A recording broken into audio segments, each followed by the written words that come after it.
First time avocado sandwich try చేసే కదా, super కనిపించింది. అండ్ సేమ్ అదే ప్రాసెస్లో ఆవకాడో టోస్ట్ కూడా ప్రిపేర్ చేసా, సూపర్గా ఉందన్నమాట.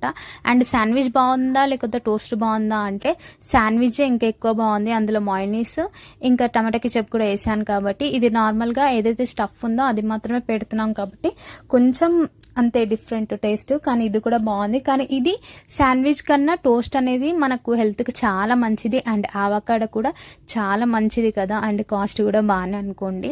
అండ్ సేమ్ 2 టోస్ట్లు తీసుకొని పెంక మీద కొంచెం గీ అప్లై చేసి ఇలా 2 సైడ్స్ కొంచెం రెడ్గా వచ్చేంత వరకు అయితే కాల్చుకున్నా. ఇలా కాల్చుకున్న తర్వాత దాన్ని పక్కకు తీసేసుకొని అందులోనే మనం ఏదైతే పేస్ట్ చేసి పెట్టుకున్నామో ఆవకాడోది ఇప్పుడు అది ఇందులో మొత్తం అప్లై చేసేసేయాలి. ఇలా అప్లై చేసిన తర్వాత ఇంకేముంది, అందులో కొంచెం 2 నిమ్మకాయ చుక్కలు పిండుకొని తింటే మాత్రం అదిరిపోయింది. నాకైతే ఫుల్గా నచ్చింది. అండ్ మీరు కూడా ఇలా